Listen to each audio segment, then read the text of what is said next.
Good morning, everybody, and welcome to today's Gambling Commission, January 9th, 2024. We are meeting in person and virtually at the Washington State Liquor and Cannabis Board at 9:33 a.m. Today's meeting will be recorded. If you wish to provide public comment, please raise your hand to be recognized. Once recognized, please state your name. Written comments on today's agenda items should have been received by email or on our website by the close of business yesterday, January 8th, 2025. The chat feature has been turned off. If you have technical difficulties, please email us at askus@wsgc.law.gov.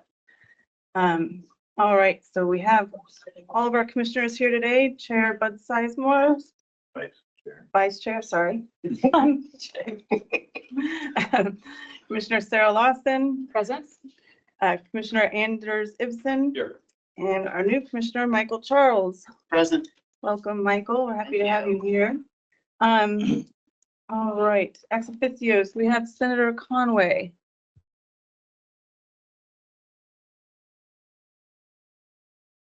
Senator Holy. Oh. Did I hear something? Senator Holy. Representative Kloba. Yes, good morning. Good morning. Representative Robertson. All right, well, we have a quorum, so we will go ahead and get started with tab 1, which is the consent agenda. The November 14th, 2024 commission meetings, new licenses, class 3 gaming employees, and the House Bank card room list. I move to approve the consent agenda as presented by staff. Second. Okay, it's been moved and seconded. Is there any public comment first? Anything? All right, any further discussion amongst the commissioners? All those in favor say aye. Aye. Aye. And big Aye. aye, okay. All right, motion passes. Next, we are moving on to the executive director's report. Good morning, commissioners. Lovely to see you all. Thank you for coming. We are going to do a staff recognition today, and this is something that is great to announce that we have 2 staff who have been with the agency, one for 30 years and one for 35 years. So we'll start with Mark Harris. He's been with the agency for 30 years. He grew up in Moses Lake and obtained his bachelor's degree in accounting from Eastern Washington University in Spokane. In 1994, he was hired as a special agent in the Northwest region of the Field Operations Unit, working out of the Bellingham office. He attended the Basic Law Enforcement Academy in Spokane and graduated first in class. He passed the CPA exam and became a licensed CPA while working with the Gambling Commission. He also is a certified fraud examiner, and he obtained that certification while working at the commission as well.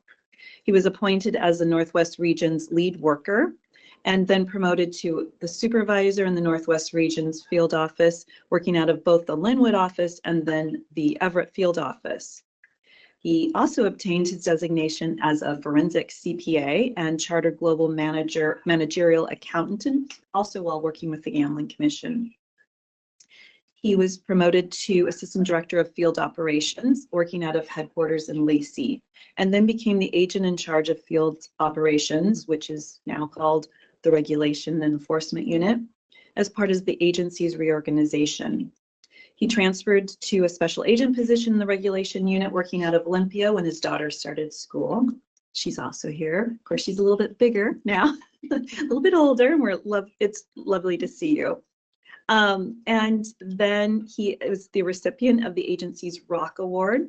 He's completed the agency's Leadership Academy, and the best thing that came from completing the agency's Leadership Academy was that he met his future wife, Catherine, at a negotiations class, and she is also here with us today. So wife Catherine and daughter Nova are in the back as well. So congratulations, Mark.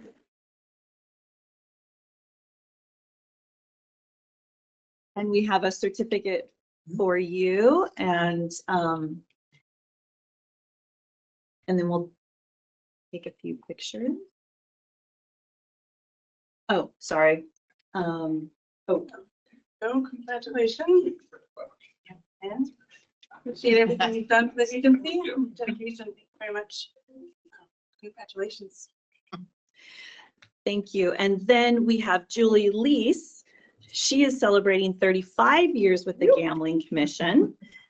So she started with the Gambling Commission in November of 1989, and shortly after graduating also from Eastern Washington University, she graduated with a business administration degree with a major in professional accounting.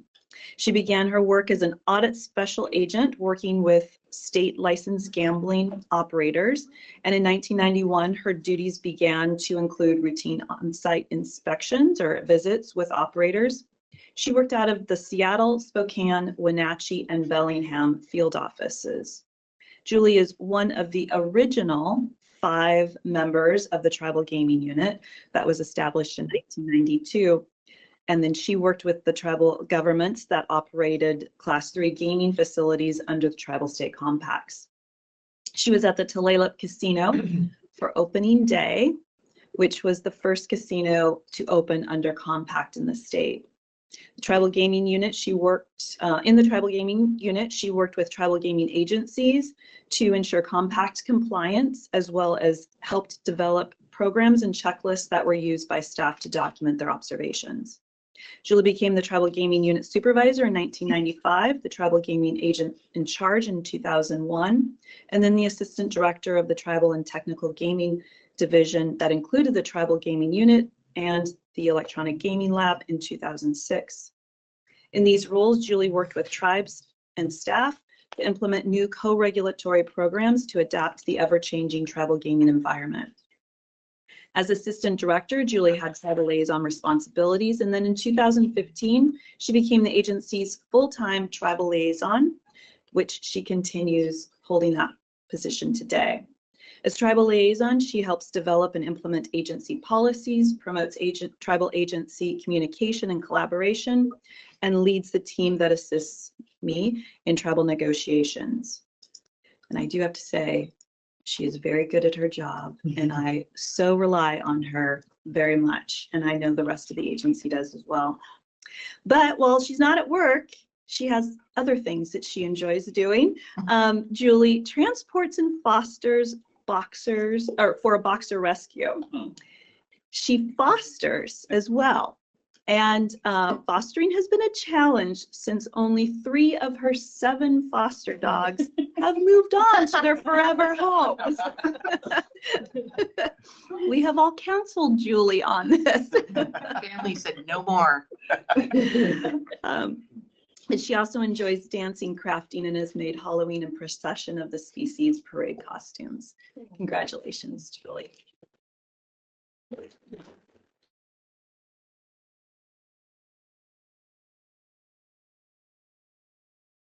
Oh, this way. We're gonna be this. Thank you.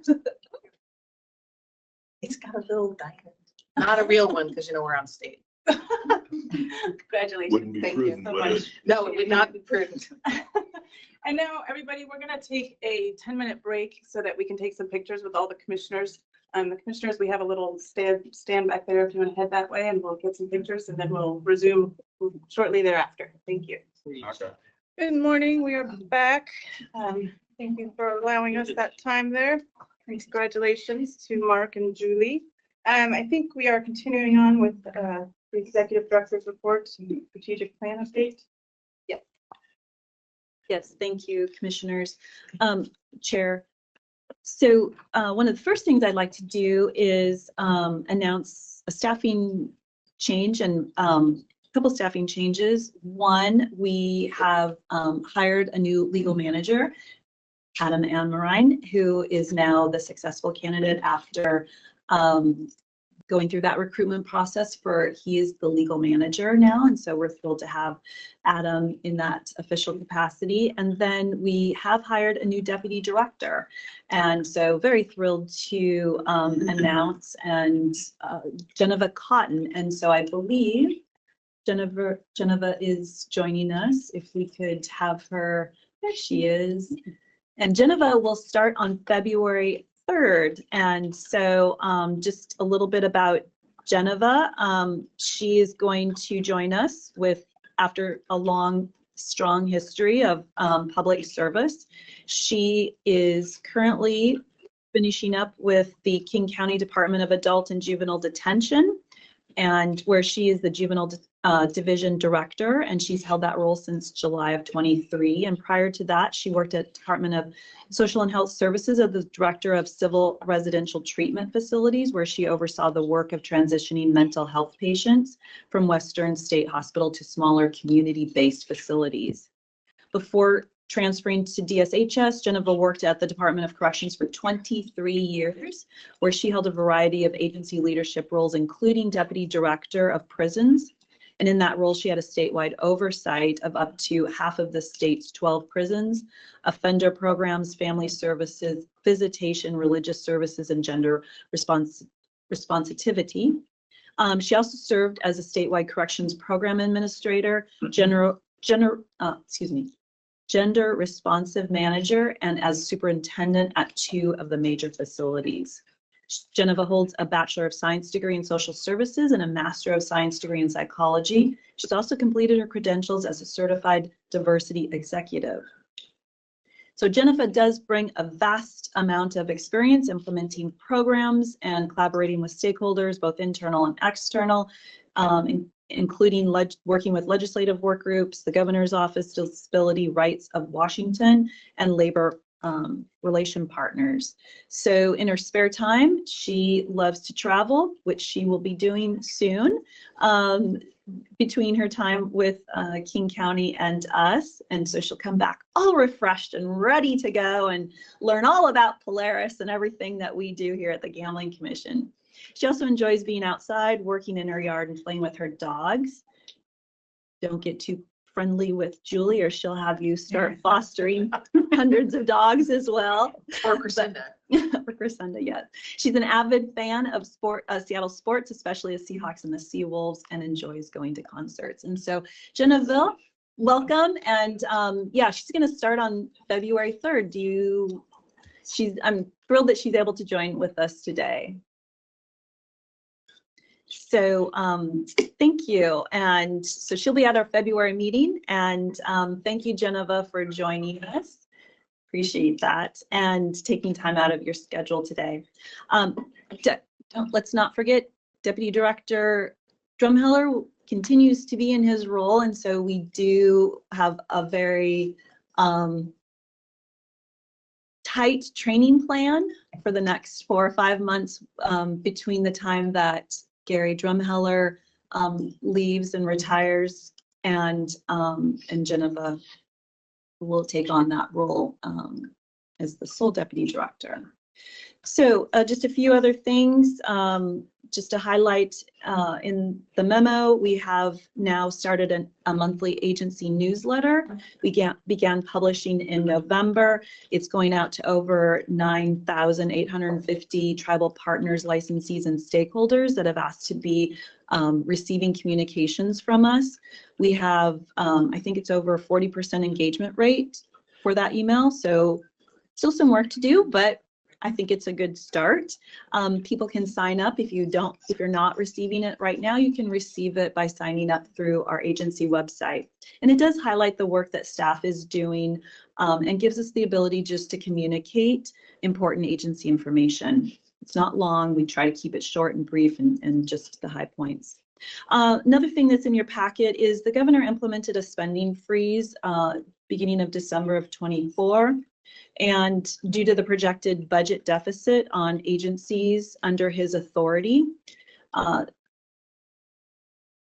and there is a memo that in the packet as well. But I sent a memo to the director of OFM indicating how the agency would be responding to spending as an agency, choosing to comply with the directive since we are not an agency under the governor's authority.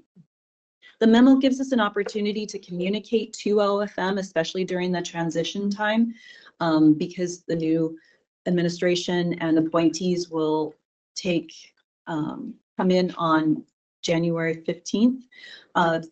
16th. And so this gives us an opportunity to talk about our funding model, which our funding model has no impact on general fund. And as the sole agency responsible for licensing, regulating, and enforcing gambling, all programs are related to public safety, which the spending freeze is not applicable to. So also talk about the impact of a potential sweep, which we have seen in the past. And really, as a non-general fund agency, we tend to have our fund balance in mind always when making spending decisions. And so that will continue, but we have outlined a few areas where we think we might be able to find additional savings, which if certainly would provide us opportunities to cover potential new costs with our IT modernization program. A few other couple highlights. We have worked with Evergreen Council on problem gambling to update the new problem gambling signs, and those drafts are in your packet. We are getting those published, and so we will be putting those out and distributing those to licensees for posting in accordance with the RCW. And so big thanks to Evergreen Council on that, and also the help of Healthcare Authority for assistance with funding with that. So we plan to put out over 8,000 of those, and those signs are also available on our website. We have shared them with Lottery and Horse Racing Commission as well. And so this way licensees or anyone can print either a colored version or a black and white version anytime they want. But great posters. Also, just to highlight what staff are going to be working on in 2025. Staff's time is going to be obviously spent on normal business requirements, calls for assistance for public safety to ensure that gambling is legal and honest, but a good chunk of staff's time is going to be focused on working to replace our IT systems. And that doesn't just involve helping with the development, but that's rules, that's changing business processes internally, working with our internal and external users, which is going to be, a big thing to keep communication going, obviously testing, training, etc. Then also we are participating in the development of One Washington, which is a replacement of the state's accounting and software programs at an enterprise level. And so that does require a lot of state staff's time, hiring and recruitment. And then also our records management system, we need to migrate that data over in preparation for our new systems. We have reaccreditation coming up in 26, and so we need to prep for 20 and 25. And then we have started an intern program. So Emmanuel Lee is here with us today, and he is a U.S. Marine who is a junior at St. Martin's University. He is working with our electronic gambling lab and IT for the spring semester, and so we're thrilled to have him with this first time that we've done interns. And then we also have Donovan Stedman. He's over in Spokane. He's a senior at WSU, and he'll be working out of the Spokane office, working with the intelligence unit in the regulations and enforcement unit. So thrilled to have them start to help us, as well as hopefully we're able to support their education and growth and experience as well. Okay, that's enough for the director's report. And but we do have the strategic plan report, have a PowerPoint. I'm not going to go through the whole thing. This will be posted on the website soon, but this is our first time reporting metrics for the 2023-2028 strategic plan. So we'll just dive right in. Next slide, please. So just to refresh our memories, the strategic plan really had 4 goals focusing on people, process, problem gambling, and partnerships. With goal 1, to become an employer of choice that attracts and retains highly skilled, valued, and a diverse workforce. As very along the agenda lines today, 45% of our staff have over 15 years of time with service with the agency. I know that we talk a lot about staff shortages, but we do need to recognize that we do have a strong retention rate as well. 51% of our staff have over 15 years of state service compared to the state average of 23%. So really proud of the fact that we are able to retain a good number of our employees. In fact, we have a very good retention rate, so we're very pleased with that. A few other highlights: we've removed education requirements for most positions that we are posted now. We have reclassified 4 law enforcement certified positions as non-law enforcement certified positions, and in hopes to open the pool up a bit. 46% of staff are working on a hybrid work site, and 71% of staff are working in a flexible schedule. We have implemented in 24 a new DEIB competency for all staff, and then also implemented a new in-house implicit bias training this last year. And staff are working through at a more rapid rate than is required in attending the state's DS's diversity, equity, and inclusion mandatory training program, which I believe is about 20 hours. And so staff are required to attend 1 training a year, but staff are moving through the whole series rather rapidly. And so we're thrilled about that. Any questions on that? Just a few high level. Okay, next slide, please. In terms of process, be a leader in gambling licensing regulation enforcement. 31 staff are participating in 21 national organizations, and 3 of staff have held positions of board member, president, and vice president in 3 of those national trade organizations. I'm very impressed by this, but staff have given 47 presentations at federal and state organizations, and it doesn't necessarily mean organizations. I know a number of staff have also, this includes licensees as well, to over 350 licensees and attendees. And so that can look like going to one of the charitable nonprofit organizations that are, nationwide, and speaking on gambling activities, how to do that in Washington, or any of the other national organizations that we're part of. We've had 6 engagements with tribal partners and 31 engagements with stakeholders, focusing on areas of potential efficiencies.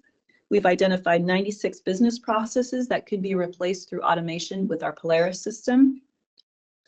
Working on organizational change management training, and in terms of the funding component of this goal, we have implemented new rules to align our expiration dates for licensees, which will help us with future funding changes with the when we make fee adjustments. So those are just a few of the high points with that.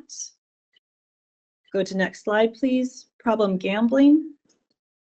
Last year, we implemented a rule that actually specified where problem gambling signs were to be posted, and addressed advertisements for containing a responsible gaming message, and also allows patrons to unsubscribe from future advertisements.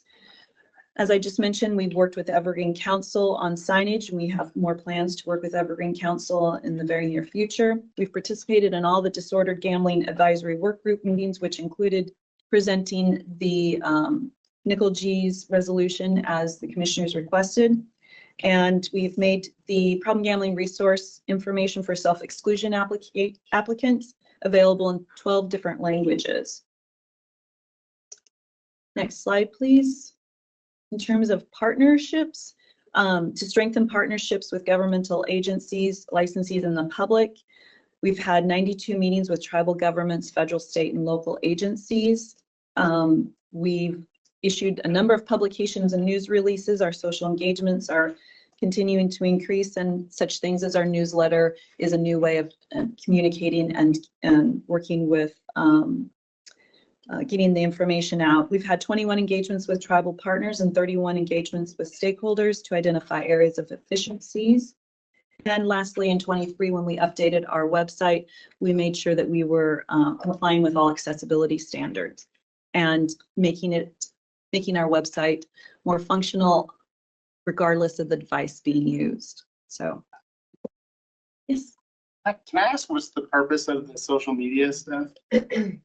Oh, so we put that as outlining as a way of engaging with our licensees and partners.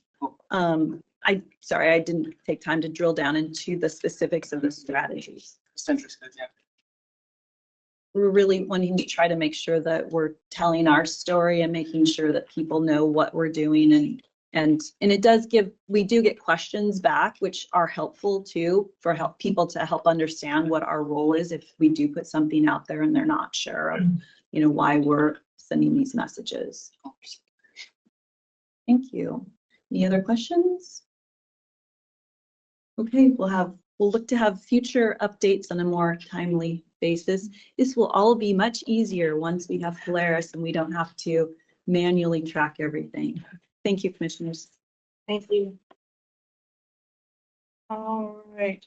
Next up, we have tab 2, which is the Special Olympics of Washington, with Roger Suave, Special Agent, Mary Doe, Chief Executive Officer, and Mark Sinay, the CFO, Vice President, Accounting and Administration. Thank you. Good morning, Chair Levy, Commissioners, Representative Klova, staff. Welcome to our new Deputy Director Cotton. My name is Roger Sauve. You got it close, Chair. And I'm an agent in the regulation unit. I'm going to present a few things for you today. 2 results of previous raffles, and then lastly, a proposal for a 2025 enhanced raffle, which will require action on your part. Quick recap on the 2 raffles that have already taken place. The first one was in 2023. The grand prize drawing was held on December 1st, 2023, where 9,501 tickets were sold, with gross sales of $564,000. Prizes awarded were a little over $186,000. They had some other expenses, and they netted $148,641. The second raffle, grand prize drawing, was on May 10th, 2024, where they sold 22,202 tickets for a gross of $3,671,000. Prizes awarded were $970. Add in the other expenses, and the net proceeds were $662,347. Both of those raffles were reviewed by staff and confirmed that they operated the enhanced raffle within the plan approved by the commissioners. The final item is the 2025 request. So I'm not sure if all the commissioners are familiar with Special Olympics, so a quick summary on kind of why we're doing this. In 2013, the legislative session passed a bill authorizing enhanced raffles, and Washington Administrative Code was created, which says the commissioners can vote to approve a bona fide charitable or nonprofit organization with a primary purpose of serving individuals with intellectual disabilities, as long as they meet the requirements of the law and submit a plan as set out in rule. So with that said, Special Olympics of Washington has a mission to provide year-round sports training and athletic competition in a variety of Olympic-type sports for children and adults with intellectual disabilities, giving them continuing opportunities to develop physical fitness, demonstrate courage, experience joy, and participate in the sharing of gifts, skills, and friendship with their families, other Special Olympic athletes, and the community. The plan is in your packet, so I won't go over all the details there, but the basics of it are they'd like to start on January 20th and hold a grand prize drawing on May 9th of this year. With that said, I'd be happy to field any questions, but I would rather turn it over to Chief Executive Officer Mary Doe and CFO Mark Sinay, who is also the VP of Accounting and Administration. Morning. Thank you, Roger. You did great. You thank come you. with us everywhere. Good morning, commissioners and representatives. We are so grateful. Again, I think one thing that is exciting is that it's our 50th anniversary this year. And because of the work in 2013 and your support over the years, we've been able to grow, we've been able to sustain, we've been able to continue to provide these opportunities for people with intellectual disabilities disabilities of all ages, and including in schools, youth, tribal partners, and more. And so one of the things that we know, and being completely transparent, we've seen some declines in fundraising in general, as well as the raffle. Our goal moving forward with leadership transitions and things like that is really sustaining and looking at the future of the organization. It'll be a moment for us to celebrate this wonderful milestone of the last 5 decades, but truly invest in the future of what Special Olympics can be. We know that sports and competition, health and leadership are the core of what we do. But one thing I would have to say is that this raffle and all the other fundraising opportunities that we have to provide these continuing opportunities bring joy.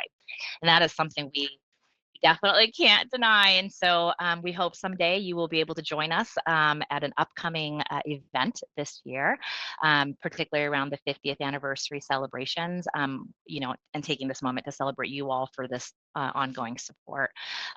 With this upcoming raffle, there are very minor additions in there around changes on the prize values. And so less of the smaller ones and more increased value of the larger ones. And so that was one area that we have as a change in there. We are trying different marketing strategies, really leveraging our 50th anniversary for folks to invest in the future of the organization. So again, thank you for your ongoing support, and happy to answer any questions you may have. Thank you. Are there any questions from any of the commissioners?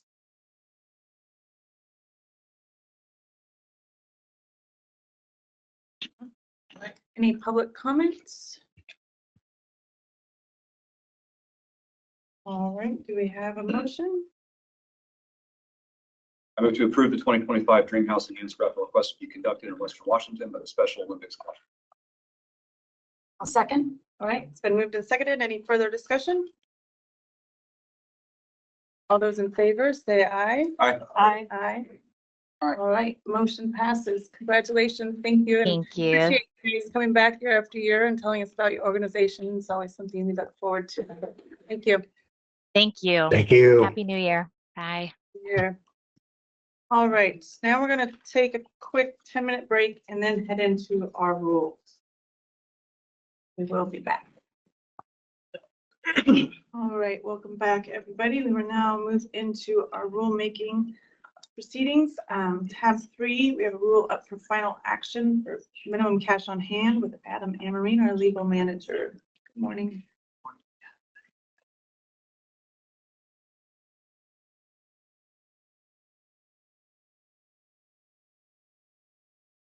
Good morning. For the record, my name is Adam Amarin, legal manager.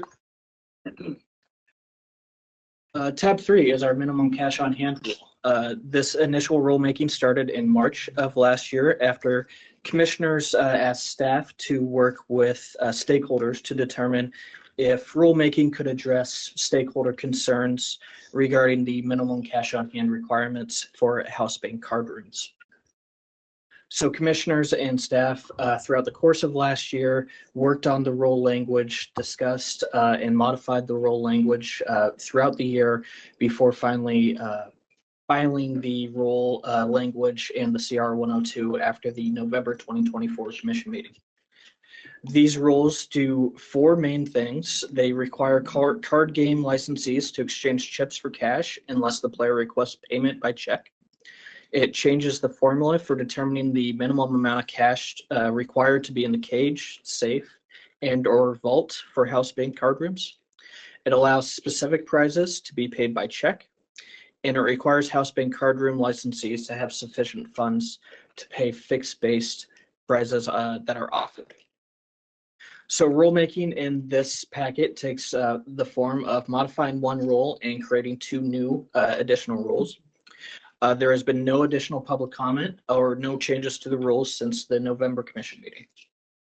Staff recommends that commissioners take final action on the attached rules after holding a public hearing with an effective date of 31 days after filing with the Office of the Code Rebudget. Thank you. Are there any questions from commissioners for Adam? No? All right, is there any public comments?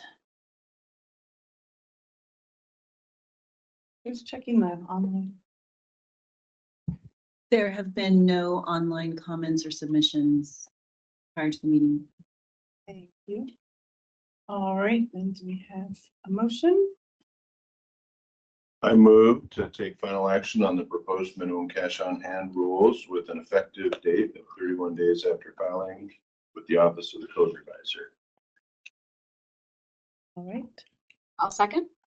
Okay, it's been moved and seconded. Is there any further discussion?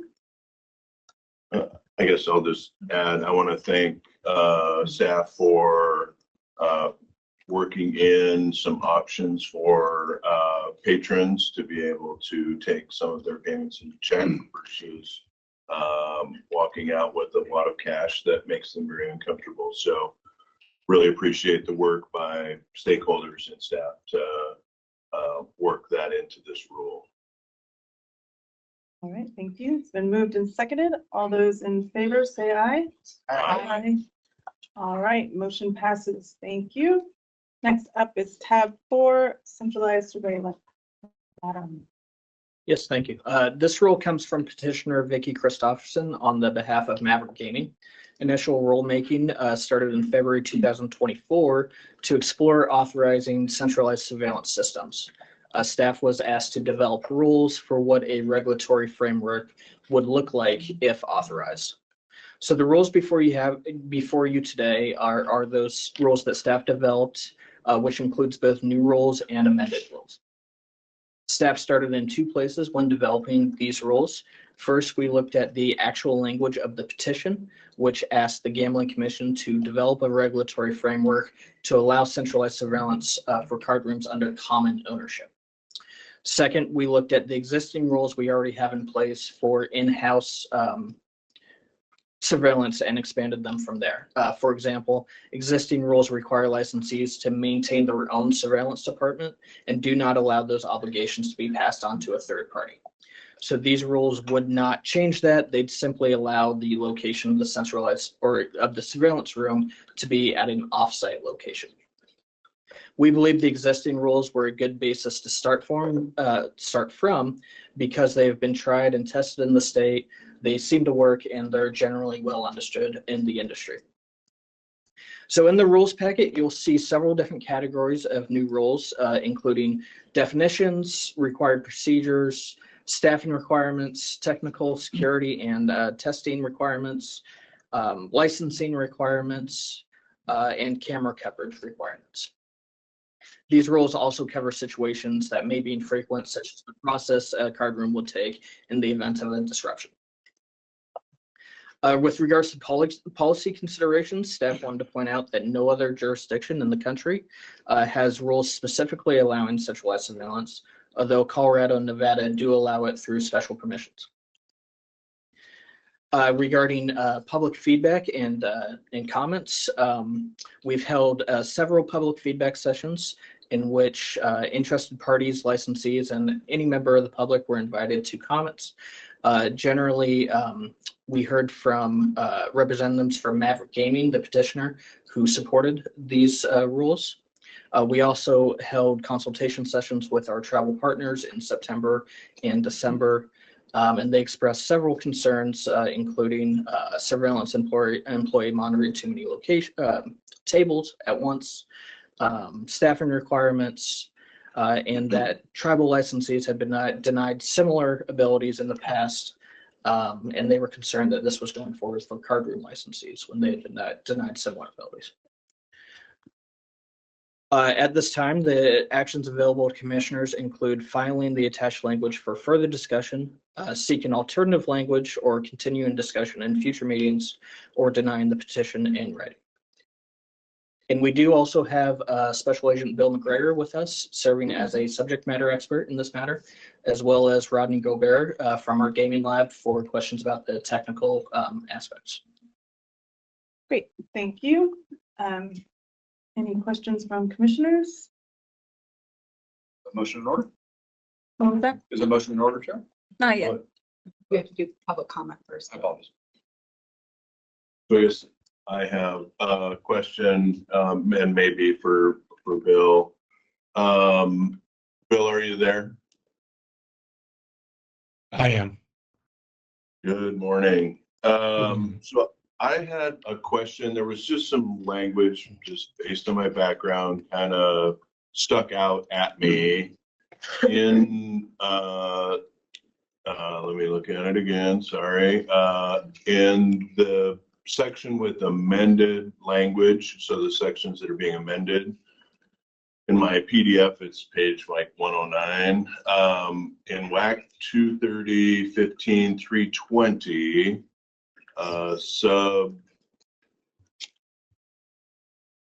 let's see, let me find it. Sub 3A, it's talking about when the room can be unmonitored or can be without staff. And the language on A there talks about 4 routine breaks that are less than 30 minutes per shift. That, and the way it's framed there talks about that, yeah, it's got to be staffed unless it's during just a 30-minute. And this might be a little bit of a technicality, or might just be feel or style for me. And when I compare that to the new section, which is 230-15, let me see here, sorry, let me find it. 825, sub 4, I believe.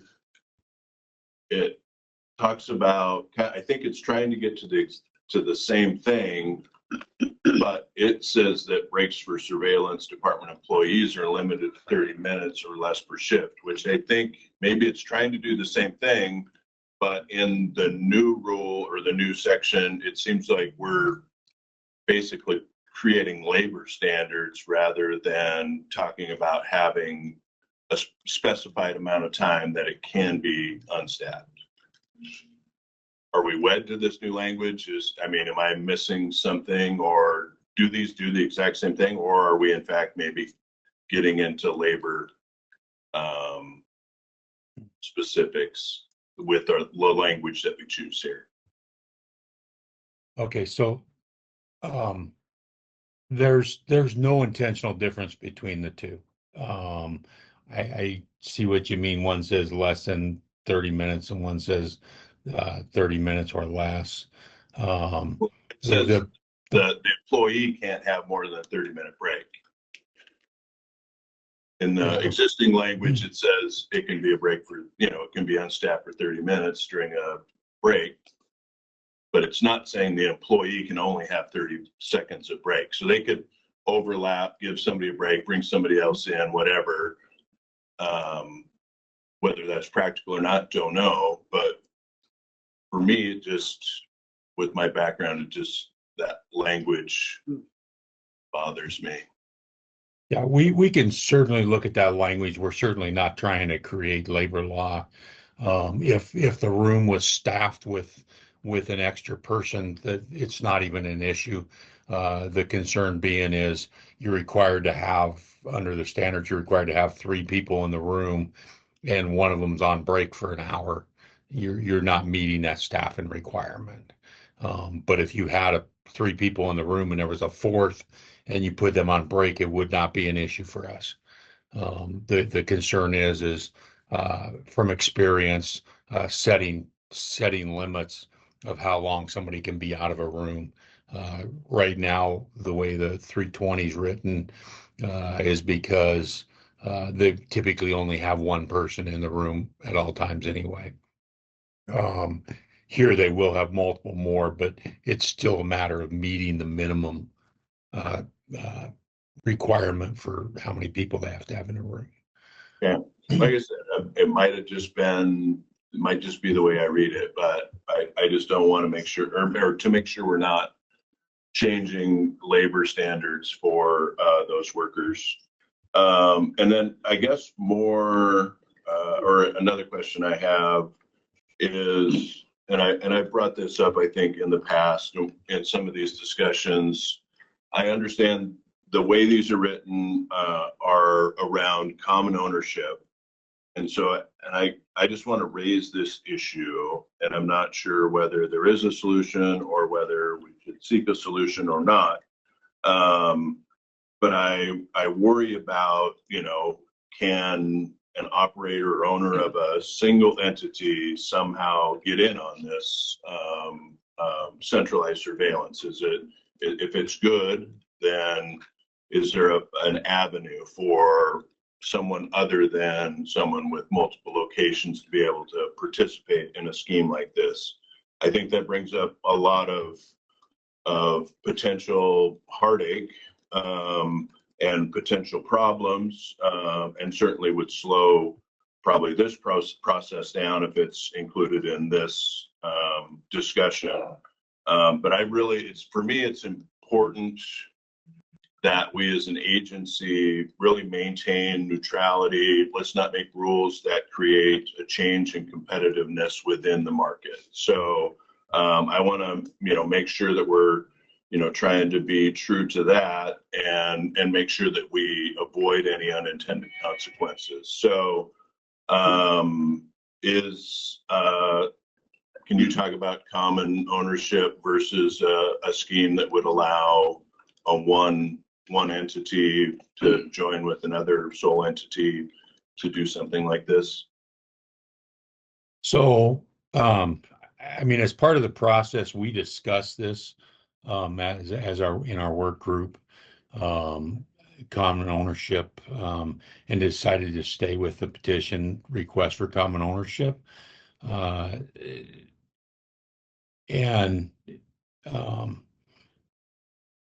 There was significant regulatory concerns over not having the owner do. And I'll go ahead and just some of the regulatory concerns is responsibility of violations. Surveillance department's an integral part of the cardroom operation. Surveillance not only involved in the observation of the games, but in the count process, the dealer evaluations, the movement of money, chips, paperwork. There's even some reporting requirements that fall on the surveillance manager. Those are some significant concerns that we would have in allowing, basically to allow you to contract out with a third party to do your surveillance operation for you, which is essentially what you would be doing if you didn't have that same ownership. And then, to our knowledge, there's no jurisdiction that allows surveillance to be controlled by a third party. So, again, staff would have significant concerns if we tried going that direction. Yeah, thank you. Yes, yeah, it seems to me that this one being for common ownership, if someone wanted to come in with multiple owners, they'd have to bring a whole new petition and go through the whole process again with a new, that's how I look at it. But any other questions? No? All right, any public comments? Vicki?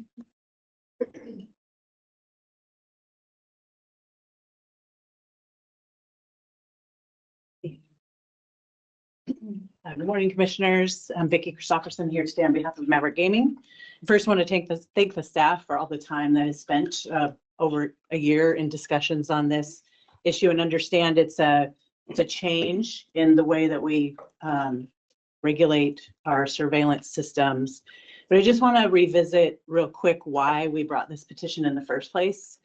So it's really interesting if you've ever been in one of our surveillance rooms, a card room. The technology that's being utilized in those rooms is really from like the late 90s, maybe early 2000s. For agents that want to get tape, they have to drive to our facility to get that tape. And as we all know, systems all over the country, whether they're private sector or public sector, are working on IT modernization. How do we make our systems better under the current technologies that we have available? And really, you're all doing that as well with your IT modernization project. Centralized surveillance actually allows us to create a more safe environment a better working environment because we can have multiple people in a room, in a much bigger room than those small rooms we have on property. And it allows us to create real-time access for agents. On-demand access, agents will be able to tap into our system from here in Olympia or wherever they may be. That we believe really does modernize our system, make it safer for everyone. And it is true for us, there's also fiscal concerns. So, you know, business is tough for everybody. We're all talking about budget issues. And for any business, when particular locations are operating in the red, you have to make tough decisions. And it is true that Maverick owns multiple locations. Some of them operate in the red and have been doing so for over a year. Recently, Maverick closed down 2 locations. That's Lakewood Palace and Dragon Tiger in Mount Lake Terrace. Those were closed specifically because of financial considerations. There are 4 more that are under consideration right now. And that's just a fact. It's the way business goes. And when you are a business and you're looking and facing those things, what you have to do is figure out what you can do, what kinds of changes can be made to make business more efficient, to make it run better, and to be able to keep those locations open, which is a priority for us. Centralized surveillance allows us to create efficiencies while at the same time improving access and improving safety. It's a common sense modernization of our surveillance systems. And I just want to weigh in on Commissioner Sizemore's question around the entities that are individual owners. We don't have any opposition to an individual card room seeking this. We'll note a couple things. One is over the multiple stakeholder sessions that I participated in, we didn't have anybody come and raise that and say, we want to do this. So I'm not saying there aren't people that do, but so far we haven't heard that concern. And I do think there would need to be a different regulatory framework for that than what we would have for a common ownership, because there's a lot of, to the staff's issues, I think there would be a lot of considerations that need to be done. So we would not oppose somebody bringing another petition or the commission initiating rulemaking to deal with individual entities to further go through those issues. But for us, we really would like to see this move forward. I hear your staffing concern. I think it's addressed. I don't see the labor issue, but if you move forward with rulemaking, that's something that could be refined if it needed to be. So I'll just conclude by saying I really appreciate the attention that's been given to this. Staff has spent a lot of time, traveling as well to learn more about centralized surveillance and how it's being used. And we would just ask the commission to please move forward with this. Thank you. Thank you. Any additional public comments? See any? All right, so we have a motion. Yes, Chair. I move to deny the request due to ongoing staff concerns. Happy to expound on that if there's a second. Any second? I agree that there are significant concerns that have been identified by staff, and I would second that motion. Okay, any further discussion? If I may, thank you, Chair. Number of things about this. So let me start by saying that I have an abundance of sympathy for business owners in the state. I'm one myself. It's been a very tough economy. It's been very erratic with high inflation, high rates, et cetera. The profitability of businesses is not a factor in our regulatory decision making. Our charge under the State Gambling Act is to keep gambling safe, legal, and recreational as a social pastime. And everything is through that lens. And the next step in my thought process on this is the fact that if passed, this would be the first ever regulatory framework statewide for centralized surveillance in the nation. I find it really telling that a state that's known for gambling as part of its culture, Nevada, does not authorize this. It's only by case regulatory exception there in Colorado. So we would have more permissive gambling in some respects than Nevada, which is it'd be kind of interesting to wrap your head around that. There's still some ongoing regulatory concerns as identified by staff when it comes to questions of, for example, if there are encryption concerns or if there are violations that do occur, if they're tied to multiple locations, how's it even processed? They're just ongoing concerns. And when I look at major proposals, just major new regulations that are proposed, new systems, first in the nation systems, then I go back to a quote by the late physicist Carl Sagan, which was that great claims require great evidence, you know? For me, the abundance of ongoing staff questions from stakeholders in the community, to me casts some serious doubt in this proposal. So I'll be voting yes on the motion to say no. Thank you, Chair. Okay. So since I seconded, I'll just make some comments. So first, I'd like to second what Commissioner Ibsen just said. We are not an economic development agency. We are a regulatory agency with a mission to keep gambling legal and honest. What stands out for me, aside from what Commissioner Ibsen has already said, and the concerns noted by staff, is that we are not dealing with a similar situation as where the variances were granted in Nevada and Colorado. So I note that the variance in Colorado was granted for 2 casinos located in a remote location with a population of just 1,000 people, where I could definitely see that you would have problems staffing a surveillance room or even a casino in general. The other variance that is in Wendover, West Wendover, Nevada/Utah.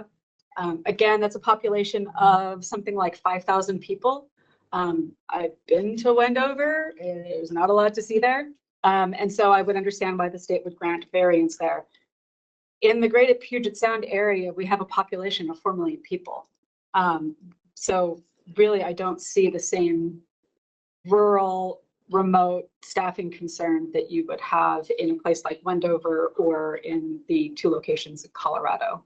And so with that, I second the motion to deny. Okay, any other comments?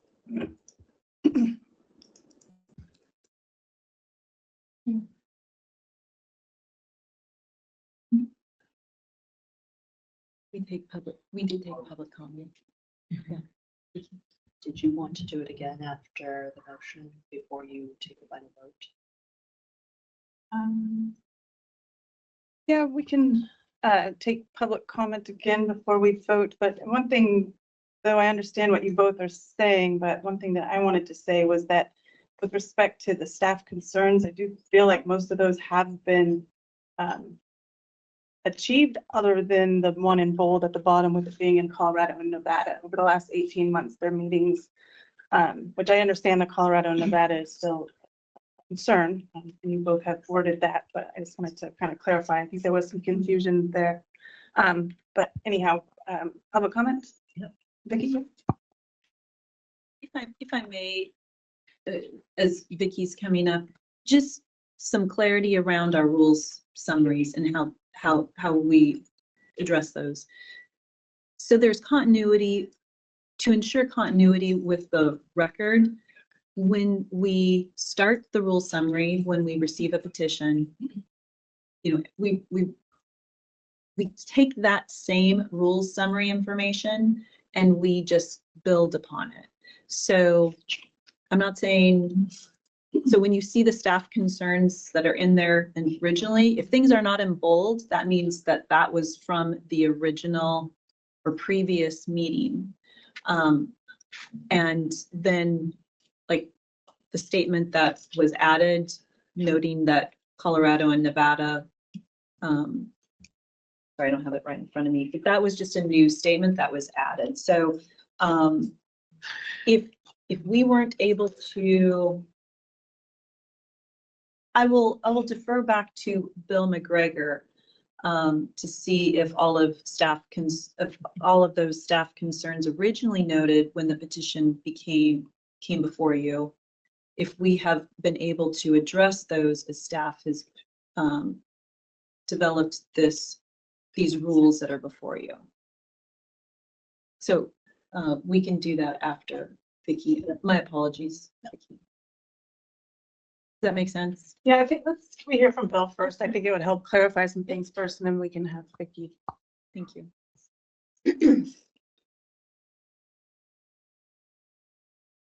So yes, the original concerns, I haven't looked at them lately, but I believe that they have been addressed in the rules, and created rules to, uh, address those concerns. So I don't believe we have any concerns that are outstanding. I mean, staff is neutral on this. We're not taking a position for or against. But I believe that the rules we have addressed things like the number of rooms and the staffing in the rooms, in these rules. We've developed rules to put in place those concerns, I believe. So, I don't want to say there's outstanding issues as far as the one, added in bold that was added this time. It was just clarification as far as us not saying that it's not authorized anywhere in the country, because Nevada, the way they write their rules is they allow for their chair to, uh, do variances, to their rules if you can show them that you're meeting, standards. And so that's the variance they have in Nevada. And Colorado has some things, that allow them to do variances within the same county, for centralized surveillance there. So, um, hopefully that answers your question. So. Great, thank you, Bill. All right, now we'll move back to public comment. Vicky? Thank you very much. Vicky Christopherson again. Oh, sorry. Little microphone there. Vicky Christopherson again on behalf of Maverick Gaming. Couple things I would like to say. First of all, allowing for centralized surveillance doesn't expand gaming in any way in Washington State. It has nothing to do with that. Second of all, yes, you're not an economic development agency, but you are a regulatory agency, and regulatory agencies make decisions about the regulations, and that is why you have to do small business impact statements and things like that around your regulations. You are required to consider the businesses you regulate when you make rules. That is part of being a regulatory agency. A business coming to you and asking you to amend a rule to update a system does not amount to them asking you to be an economic development agency. So I take issue with that. With respect to Nevada and Colorado, the very reason we have to have rules is because Nevada and Colorado have more permissive overarching rules that allow an entity to come and ask for a variance. That is a much wider opening in which the chair could issue a variance if she so choose, right? But that's not what we're asking for. What we're asking for is a regulatory structure, a robust regulatory structure to allow for centralized surveillance, to modernize our systems, to get into this century, to allow gaming agents to have instant access to our tapes, and to better manage for safety in our card rooms. The only legitimate concern that I've heard from a stakeholder is tribal interests who have said they were denied previously. I get that. And I hope they will come back for compact amendments to adopt centralized surveillance. This technology has changed over the last decade significantly. And so now we're in a position where it's appropriate for us to consider centralized surveillance for all licensees and for our tribal partners. So I think considerations have been addressed. Further, I would say we were in multiple staff meetings with stakeholders and staff to address all of those concerns that were initially raised. I do not see that staff has an abundance of concerns anymore. I don't think staff would have brought you draft rules if they had an abundance of concerns. They would have come back and said, our concerns have not been addressed. So I think we're at a point where it makes sense to move forward with the rulemaking process. If you do something today to move this forward, you're not adopting a rule. You're taking the next step in a rulemaking process, and further refinements can be made if necessary. But we'd ask you to deny this motion and move forward with the rulemaking. Thank you. Thank you. Can I ask Bill a question as well? Bill, are you still available? Sure. Thank you.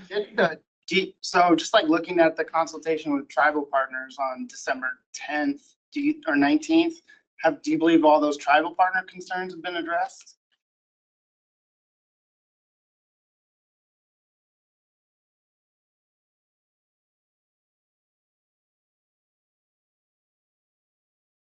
I believe, Adam, you might help me out on this one. I believe that the tribal partners, I don't know that concerns is, I mean, they had comments. I'm going to ask Adam to help me out on this one, Adam. Yeah, What were the specific ones on that date? I'm sorry, Julie, did you want to? He referenced a specific date. I don't remember what the. It was the December 19th meeting, the most recent meeting we had. It's in the rules packet there. So the rules packet lumps Correct. all of the meetings together from September 3rd, the 24th, and the 19th. And so just for the record, what is listed is rules are progressing for card, excuse me, for card room employees when the tribe has been denied similar abilities in the past. Staff shared the history of this rule and how it fits into the rulemaking process. So I'll just speak to that one. I was not part of this situation that the tribe is referring to. This is what, 2015, 2018. So we're not going to be able to address this situation. I mean, we're now in 24, 25. The second one is if or when an on-site room would require staffing, then ensuring the staff assigned did not have incompatible functions that would compromise the operation. Staff responded that the individuals staffing the surveillance room must be licensed and the surveillance department must be independent from other departments. And that has been addressed then in the rule to make sure that incompatible functions are not going to occur.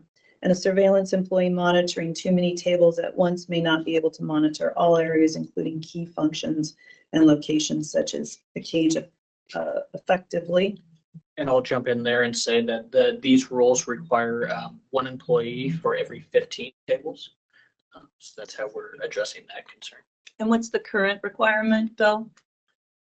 At least one surveillance operator for each casino operating, so that would be a maximum of 15 tables.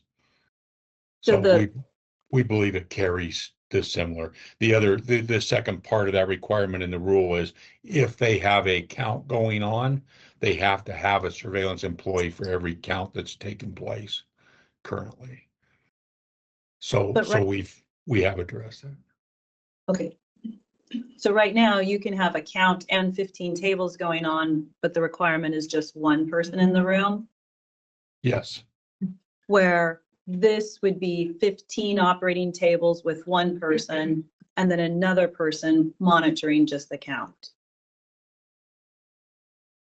They could still have, it would be the same as what it is now. They could still have 15 tables operating and one count going on. They would only be required to have one person in the room. Okay, And so that's the same as what a card room could be doing now. I mean, Okay. they could be doing count while they're operating 15 tables. So. Okay, thank you. And then the last one is the risk of compromising the operation by transmitting live video of a gaming area off-site, the specific technical standards to be used for security testing and risk assessments, and the licensing process for security testing companies of surveillance systems was unclear. And I will say the reason we have had so many meetings is because as information and conversations from, both the stakeholders and tribal partners have come about, changes were addressed. And so this, I believe, has been addressed, Bill. We now have a requirement that prior to and then annually thereafter, the facilities have to have an annual security assessment by a third party. And then there is licensure requirements as service suppliers in here. Yes, the licensing is the same as a service supplier, same as what tribal compacts require, that their ones be licensed and they're licensed as service suppliers also. So same requirement. As far as the details, their question of ours, the details, WAC's written a little differently. They have to do internal controls. We may have some stuff in the internal control packet that has to be approved as that. So slightly different processes, obviously, between compacts and the other.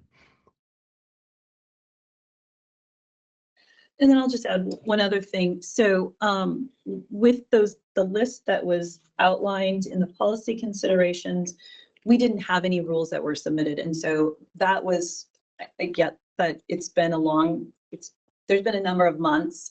So when we outlined these policy concerns coming from the presentation materials, and then we only had the petition. There was no rule language, right? And then we asked, once the commissioners agreed to initiate rulemaking, if there was any path forward in terms of the models that we presented, the PowerPoints that are in here. And with staff's work, as they indicate in this paragraph up above the policy concerns, this is what they feel is best moving forward, is basically in terms of rulemaking, right? We're not giving a recommendation because this is a huge policy decision for the commission. But this is the approach that they have taken according to the rules that they have drafted based on the commission's desire to initiate rulemaking. If we were not able to address, if there were continuing policy considerations, we would have bolded those and added those here. So hopefully that helps with how we have used this rules summary in the past and moving forward to document flow. Yeah, and if I could, commissioners, if you don't mind, I'd like to make one more comment. Yes. So the way we drafted these rules is from the viewpoint that the centralized room is really an extension of the actual surveillance room. And observers will be licensed at all card rooms that are being observed in the room. So they'll be licensed at each location. This is our intent, and the way we believe these rules are written is they will have, this is not you can monitor a room from anywhere, that you can link into the system and monitor the room from anywhere. There is no intent to change that. This will be monitored from only this centralized location. So it will be connection between those two locations only.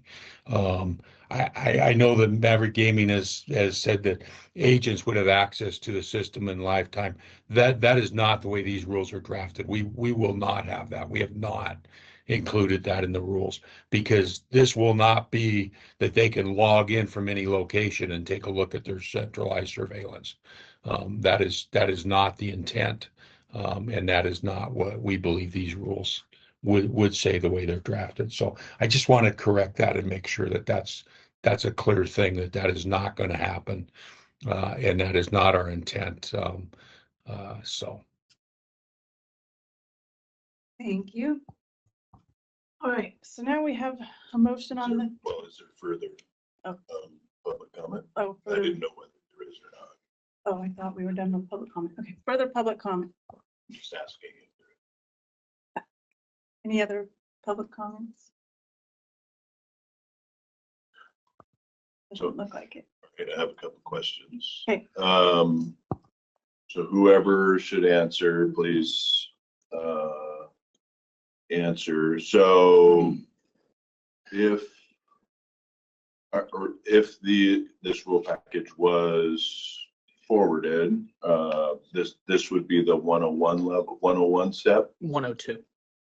So these would be final-ish. You couldn't change intent, essentially.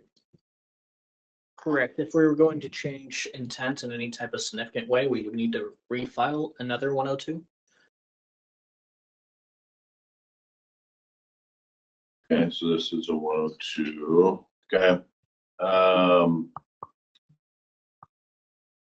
And this may be for you, Director. So variances are prohibited in Washington is by statute or by history. Can you talk about that at all? Unless specifically authorized by rule or statute, is prohibited. Okay. And then this might get Julie involved. So, or Bill, maybe. so this past year and a half's work would this be transferable to our tribal partners?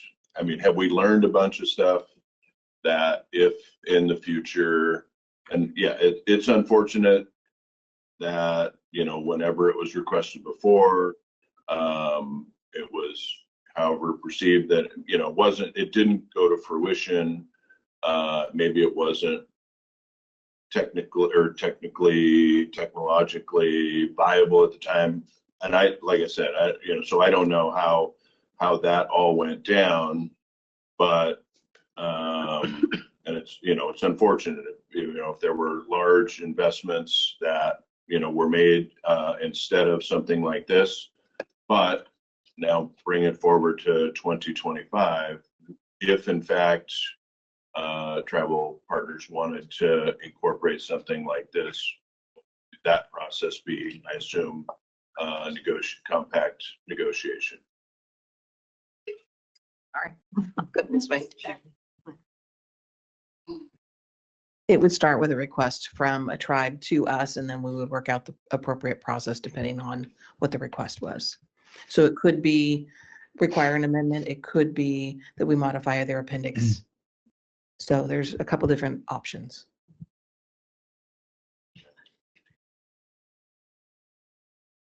And if I may also, not necessarily related to the tribe, but I wanted to say that this does not replace any surveillance room. Every facility under this rule is very clear, will still be required to have a full surveillance room on site. This will only allow them to view that or monitor that surveillance from a centralized location. So this does not stop the investment of having the full surveillance system and recordings on site from the casinos or from the card room.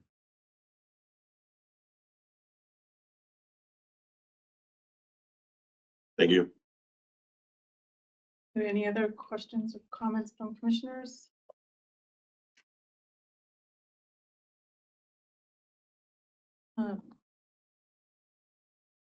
Okay, we have a motion to deny. Is that still on the table? Yes, sir. All right, is the second still on the table? Yes, Chair. Okay. Then I suppose we'll take a vote. Can we do a roll call vote? Speaker. Yes. Vice Chair Sizemore, Abstain. Commissioner Lawson, Aye. Commissioner Gibson. Aye. Commissioner Charles. Aye.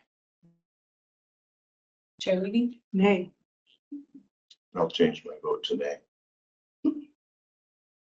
So it passes 3-2.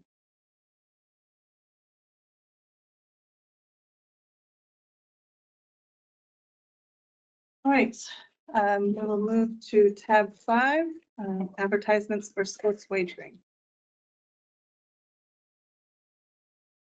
With Tricia, Legislative and Rules Manager. Good morning. Good morning, Tricia Gully, Legislative and Rules Manager. This morning I have 3 petitions for requests to initiate rules. Your first is in tab 5 regarding sports wagering advertisements. The petitioner is requesting to restrict public advertisements for sports wagering in our state, stating they believe relentless advertisements are enticing former gambling addicts and creating a new generation of gamblers. Moving forward, the commissioners may deny the petitioner's request in writing or initiate the rulemaking process.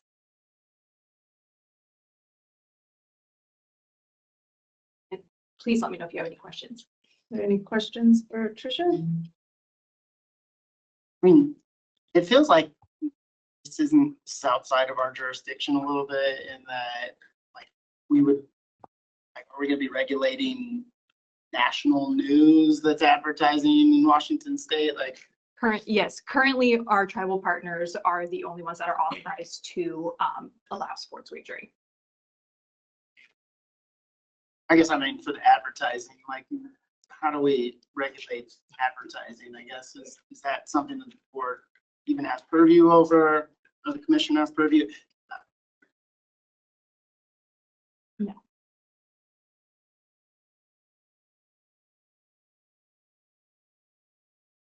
Any other questions?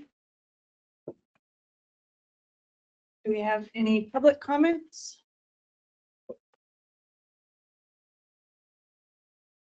No? Any motion?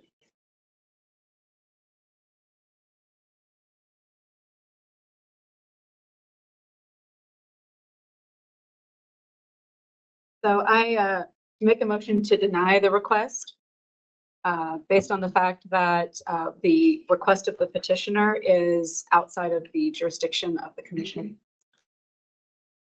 Second. Okay, it's been moved and seconded. Any further discussion? All those in favor say aye. Aye. Aye.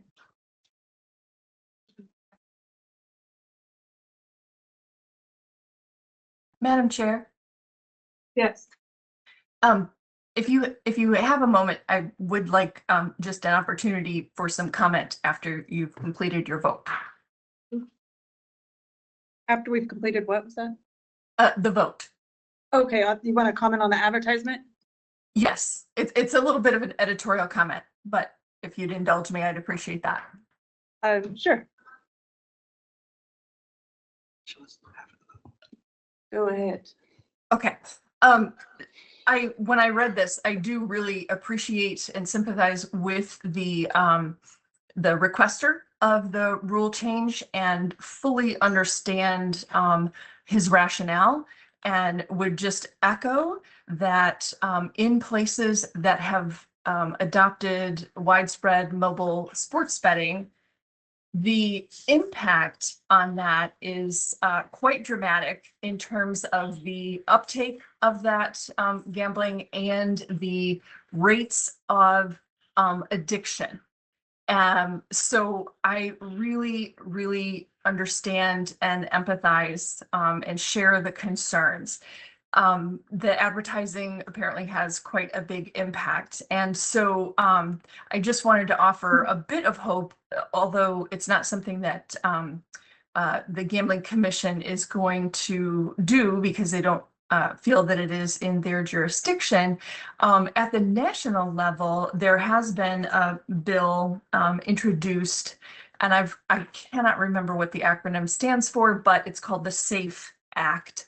And I don't know enough about what its likelihood of passing or the pathway it might be able to take, but I know that it is a topic that is on the minds of our federal legislators, and would encourage the petitioner to engage at that level as well. And I appreciate his thoughtfulness at bringing the request forward. Thank you. Thank you. Okay, now we are on tab 6, eligible tables at a poker tournament with Tricia. All right, this request is to increase the number of eligible tables in a poker tournament. Petitioner is requesting to increase the number of eligible tables at a tournament from 15 to 50 to accommodate larger tournaments. I will note some policy considerations. Currently, RCW 9-46-0285 specifically addresses the number of tables authorized for a tournament, and that number does not exceed 15 per establishment. Thank you. Any questions for Tricia? Right. Any public comments?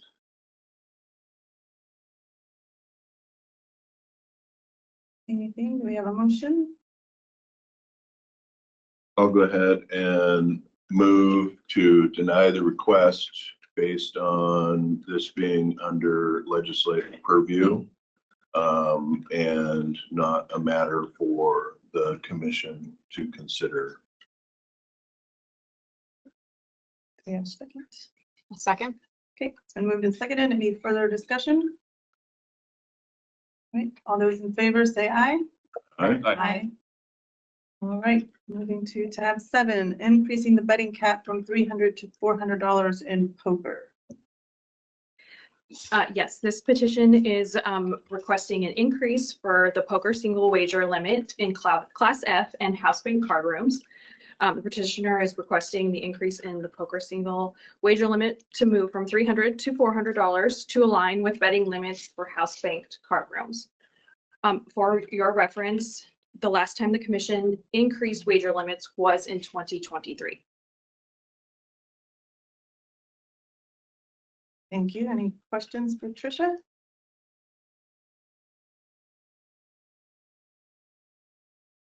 Any public comment? And it looks like the petitioner is online. Oh, the petitioner online wants to comment. Stephen Jackson. Oh, okay, go ahead, Stephen.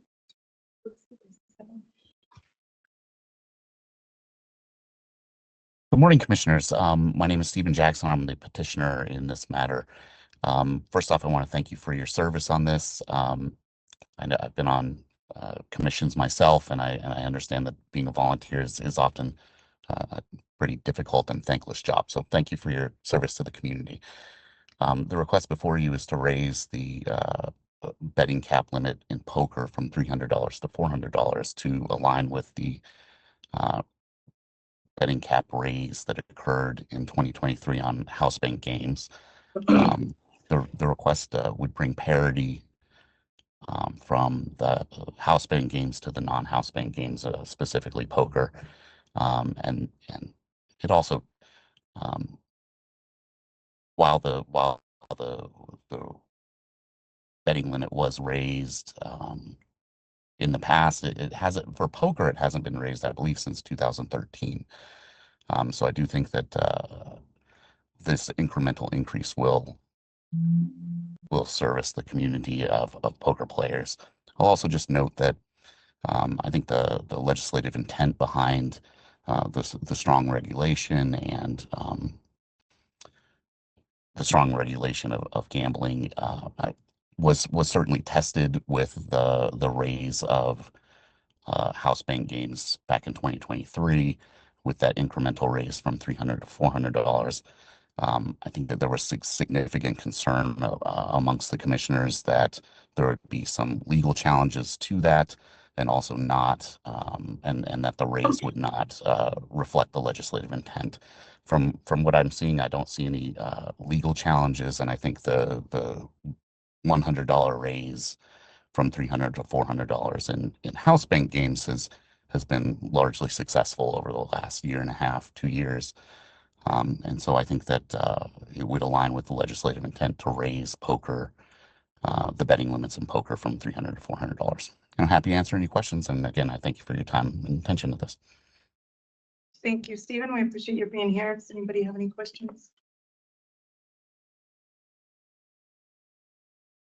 Any additional public comment? Seeing none, do we have a motion?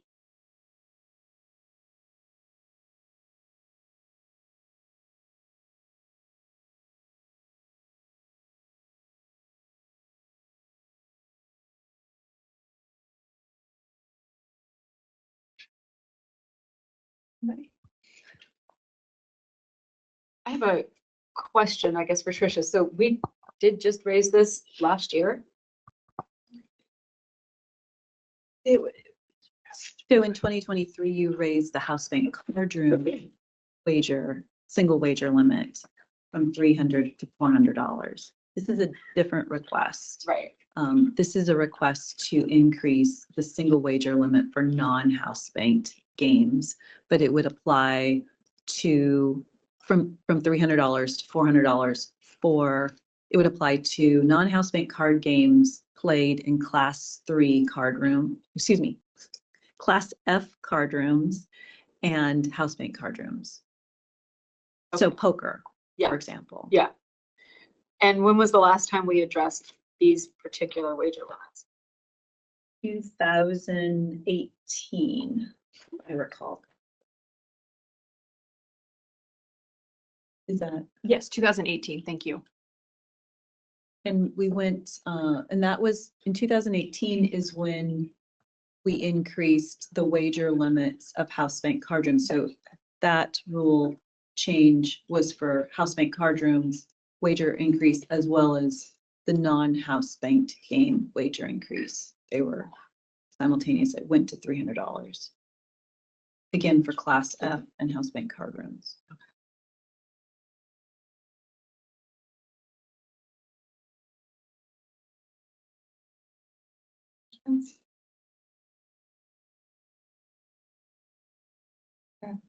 No.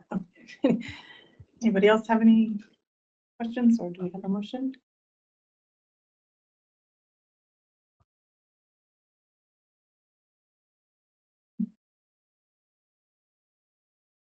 No motions. So this was just received on December 9th. We have to have action within 60 days, so we have to have action today. For a special meeting. Or we have to hold, well, actually, today's the 9th. So we are December 10th, so it'd be February. tomorrow. Oh, no, December, excuse me, February. Well, we have, February meeting is the 13th, so we would have to have a special meeting between now and the 13th. Okay.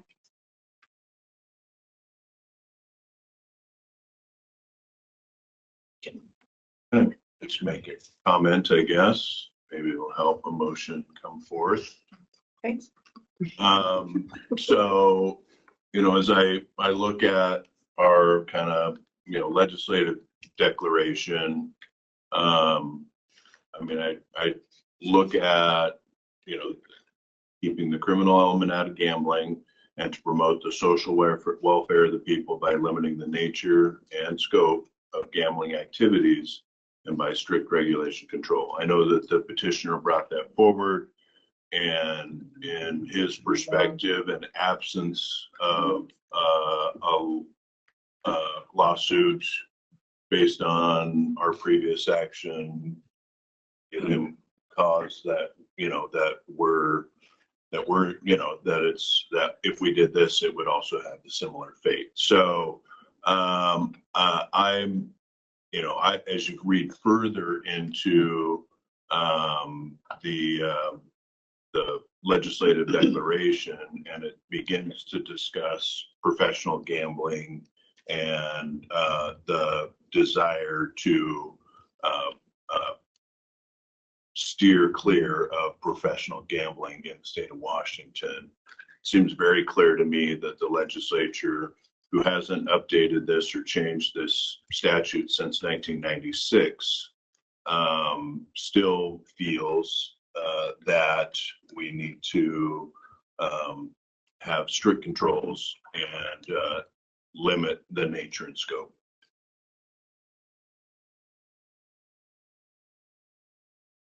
Okay, thank you.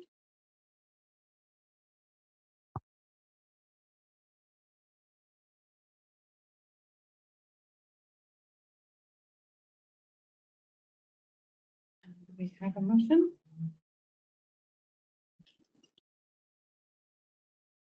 Can I make a motion? Give me the chair, you can, Oh, for the moment, for the issue. how does that work? So, the Commission has not adopted Robert's rules, which do require the chair to abstain from motions. However, so therefore you've not adopted it, so this is not really a set in stone area.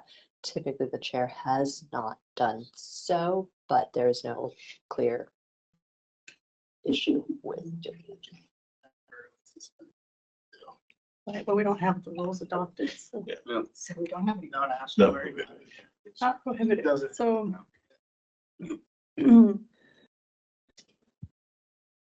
I will move to deny the request because I believe it removes gambling out of the, keeping it, what's the word I'm looking for? Petitioner has his hand Limited. Who has the hand up? up. The petitioners. Oh. Okay, so even would Did you have something else to say? Yes, and I realize that there's opposition to this apparently, but my response to the commissioner it isn't necessarily that there wasn't a lawsuit that was filed and some legal challenges. As we've had 2 legislative sessions since this commission raised house bank games $100, and the legislature has not made any efforts to make that rule change back to $300. So it seems to me that the legislature is fine with an incremental increase of $100 for house bank games. I don't see why they wouldn't be fine with an incremental increase to non-house bank games like poker. So again, thank you for your time. Thank you.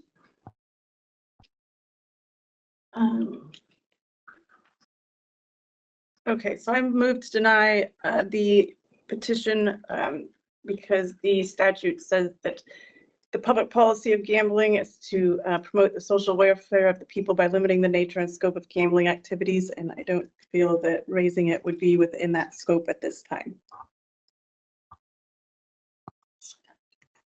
And moved and seconded. Any further discussion? All right, all those in favor say aye. Aye. Aye. All right, motion passes. Thank you.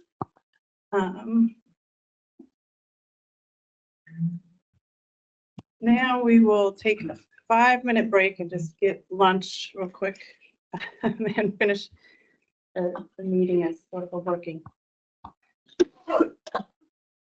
Now you can all watch us eat. It's fun. Okay, we are at tab 8, the 2025 legislative update. With Tricia, sorry, we took a pause during the middle of your.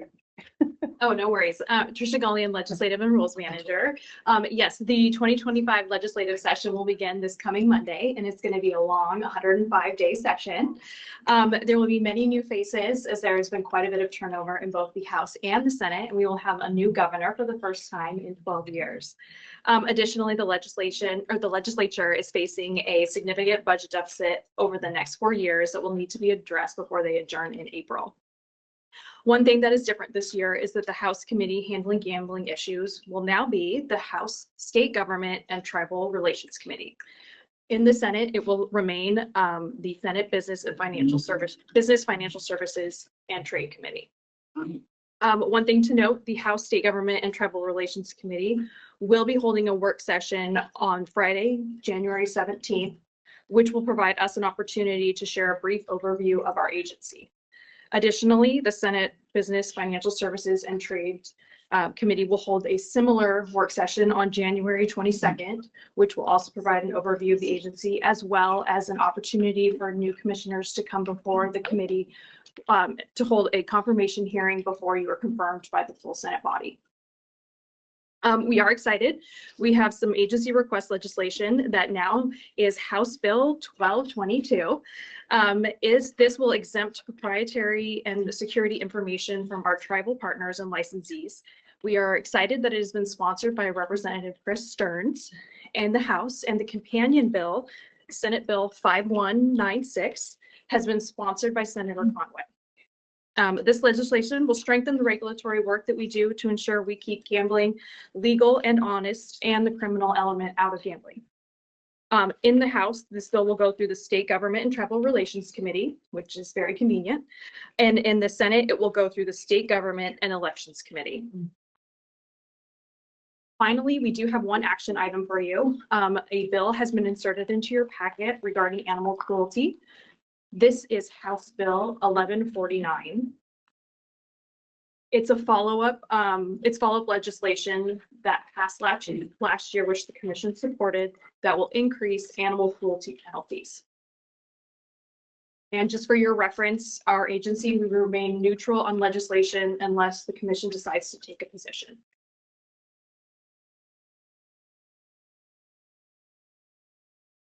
And with that, if you have any questions, please let me know.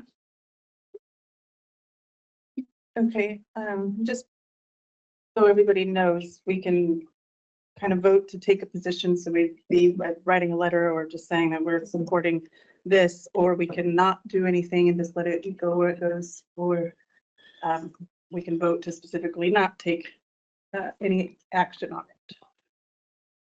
So I don't know if anybody has any comments about it. It kind of got added late on the table in front of you, next to you, long, so I don't know that you're going to have time to read it all right now. So if you have questions, please, or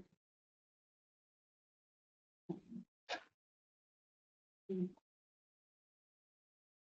there any public comment?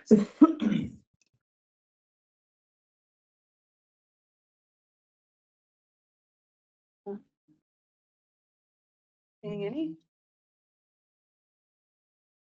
There's a second.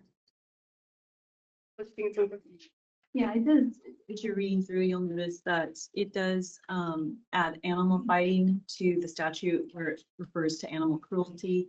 It also outlines in the sentencing guidelines, then specifically animal fighting with intentional mutilation, and then also separately for a lower offense, animal fighting with without intentional mutilation. And so it really it ties in with the animal cruelty, but it addresses animal fighting, animal fighting with intentional mutilation and without intentional mutilation. Just to be clear, that's not currently in code. Right. Animal fighting. Yeah.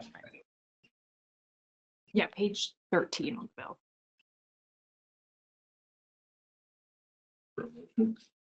I think people are still kind of reading, but yeah.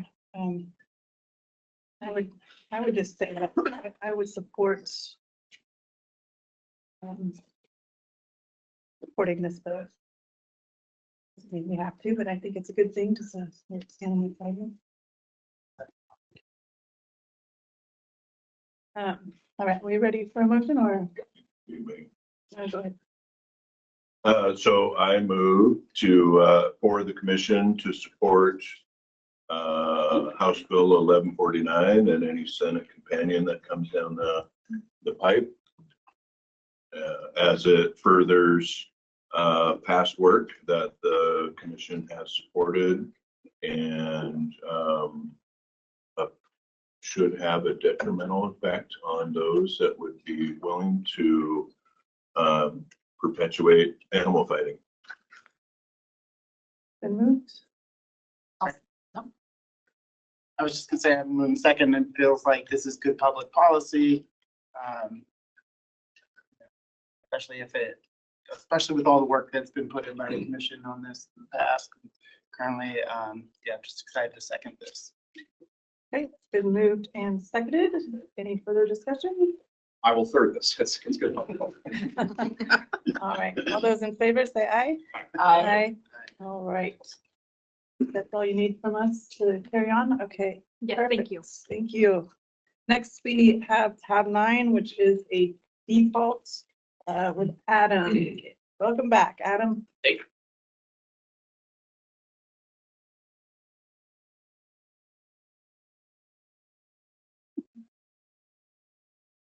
For the record again, I am Adam Imran, the legal manager.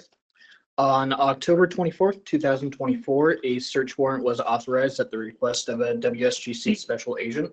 This followed an investigation into an illegal gambling machine, or coin pusher in this case, that was located at Lucky's Market in Vancouver, Washington.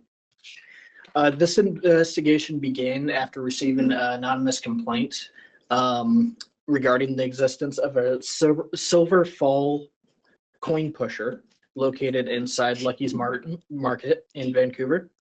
WSGC special agents continued the investigation by confirming the existence of the machine during ensuing visits. Additionally, a special agent confirmed that the game was operating illegally by actually risking $2 in U.S. currency by placing the money inside the coin pusher and received 50 cents in U.S. currency in return. The special agent used the quarters to play the game of chance that was beyond their control, and with the understanding that they would receive something of value in the event of a certain income. Based on this investigation, WSGC WSGC special agents established probable cause existed for violations of RCW 9.46.221, which is our professional gambling in the second degree statute, and RCW 9.46.215, which is ownership or interest in a gambling device. On October 29th, 2024, special agents executed the search warrant at Lucky's Market.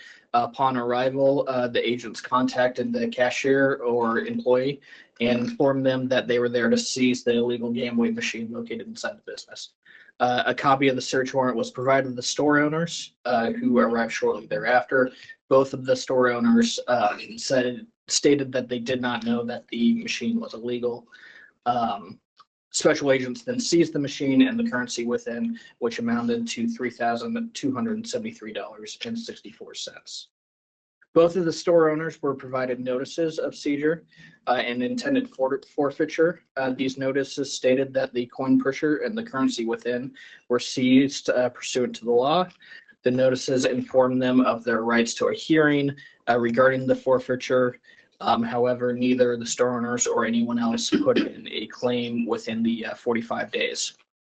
Therefore, as of December 13, 2024, no response regarding the seized property was timely made. Thus, the purpose of this final order of forfeiture before the commissioners is to complete the process with final agency action and find that the coin pushing machine and the $3,273.64 in funds are forfeited to the Washington State Gambling Commission. Thank you. Does anybody have any questions for Adam? Is there any public comments?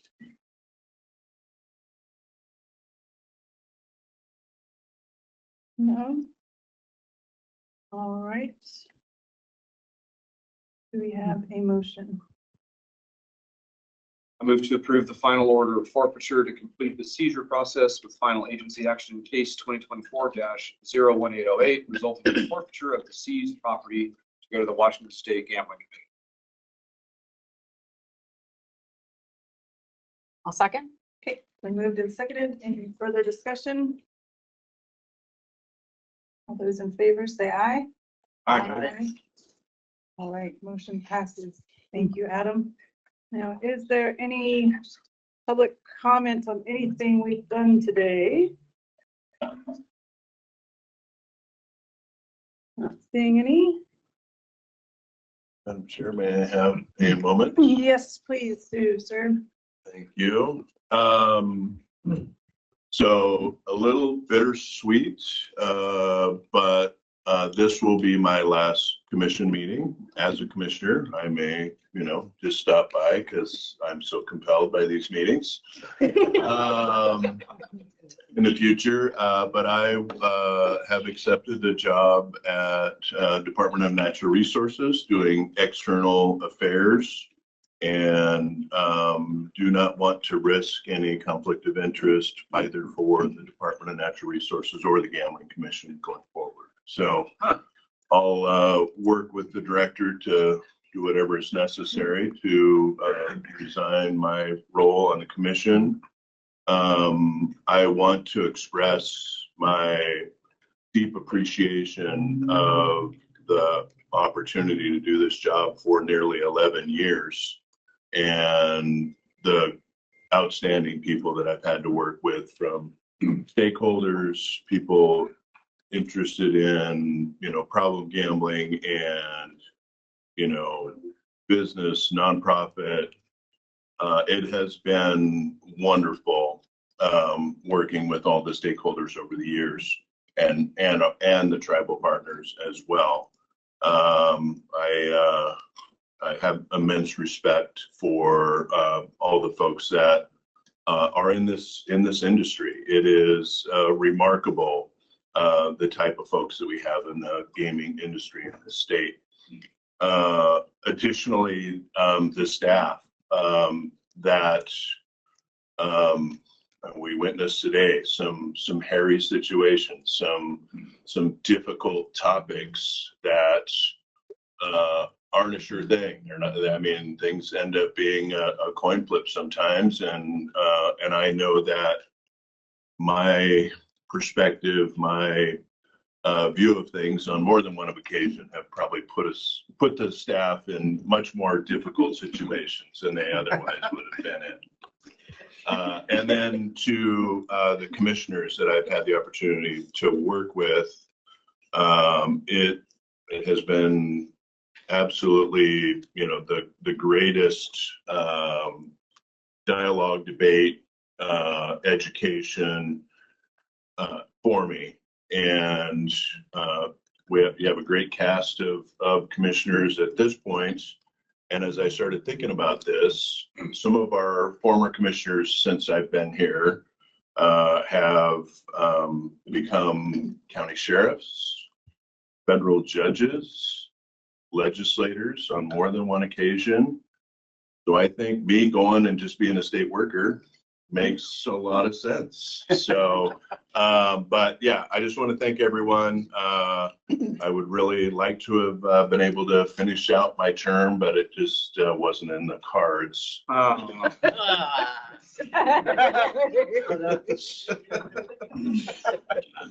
Anybody want to go to casino? All right, well, thank you, Bud. We are losing a whole wealth of knowledge with your service over such a long period of time. And I'm grateful to have been on the commission with you since 2017 and learned something, probably not close to everything, but something in small amount. So we are going to miss you. I think you've helped the commission out a lot, your time on the commission, and we appreciate your service. Are there any other comments anyone would like to make? I would just like to thank you for your service, Bud. You were the chair when I first came onto the commission, and I've continued to look to you as a leader, not the woman leader, obviously, but a leader on the commission, especially since you've been on the commission for such a long time. And I have very much appreciated getting to know you and getting to work with you. Yeah, and I'd just like to say thank you as well, Commissioner. You were the first commissioner to reach out to me and welcome me, and you've been a resource and wealth of knowledge, and I really appreciate your service and your time, and I hope you look to us as a friend in the future as well. So thank you. I'll miss our Parkway meetings, talking about gambling. Yeah, those can continue. Those can continue. We can just talk about gambling. But you've been really amazing as a mentor and helping, relatively comparatively newer commissioners get up to speed, and your institutional knowledge is a huge asset to the state. I'm glad it's still continuing in some form, and just thank you for all you've done. Thank you. I believe Rep. Kloba would like to speak. Representative Kloba? Yes, thank you very much. Bud, this was a surprise to me. I'm delighted to know that you're going to continue on with some wonderful public service, and I hope that we'll still have opportunities to cross paths professionally. I know we will outside of work. But just echoing some of what the other folks have said, your depth of knowledge, your experience, that's been so invaluable to, the commission, to the public, and to me personally. And your commitment to service, obviously, in your professional career as a firefighter previous to this, and the things you're doing moving forward. It's just admirable. And even just your commitment to continuing education and, at the national level, participating in a really valuable Nickel G's annual meetings and winter meetings. And I think because of you, I'm secretary treasurer on that group. So thanks. But really, truly, my gratitude to you is for your example, for your mentorship, for your leadership, and truly for your friendship. So thank you. Thank you so much, Representative. I saw Brian yesterday at lunch and couldn't tell him quite yet. Yeah. All right. Oh, yeah. Thank you. I don't see any other hands. Is there? Yes. I'm gonna need your gun and your badge. All right. This does bring us to one other issue within the commission, however. Our next meeting is scheduled for February 13th and 14th. We no longer have a vice chair. I will not be at that meeting. Oh, So we have nobody to run it until we do elections. Do we need to do elections now? So, or- well, can we do elections? I think we have to do it at the meeting out, don't we? I don't know. He So, hasn't resigned yet. Correct. So I would say now we could wait until that formal process Right, is hasn't been completed. But I think, Chair, you can certainly designate somebody as being chair for the purposes of the next meeting okay. until things are more resolved. Because, and just so everybody's aware, the executive director won't be at the next meeting either, so, but we could appoint someone, but would we have a quorum if either? I'll be there. Yes, I'll be there. So you three, so we would just need three. I'm Spark. So we can do that, or we can try to move the meeting to the following week or a different day. We can have whatever you guys are comfortable with. I just want to make sure everybody knows what's going on here. So because we need a quorum of 3, then it would be, yeah, it would be of utmost importance that then all 3 of you are able to attend then. Yeah. Thank you. So we could try to move the meeting. I don't know if what your calendars look like for the following Thursday or the 20th or 27th, 19th. I don't know. What do you have Staff is available on the 20th. on the 20th? Are you guys available on the 20th? Yeah, I can do the 20th. Would you prefer to do that, or would you? I can do either way. I'm available on the 13th and I'm available on the 20th. Okay. Why don't we move it to the 20th and we can do elections first thing in the morning Yeah, I can do that. Yep. and then be able to go from there? Does that work? Do we need to vote on that? Oh, I'm sorry, a vote would be cleaner, but it's not technically necessary as you're all here.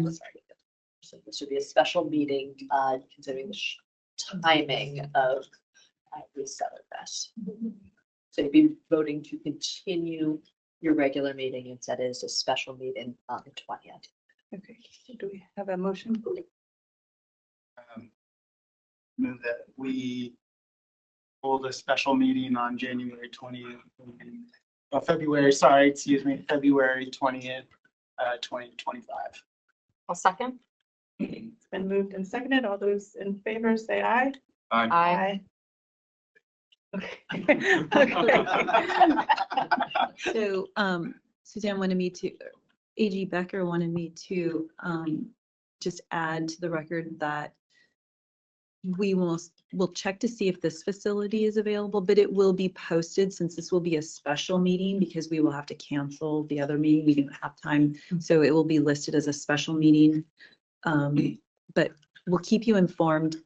We know that we have our facility in Lacey, but we will check and we'll make sure it's posted and follow the proper notice requirements. Thank you.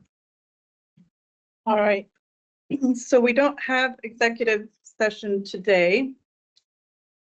So that brings us to the end of our meeting.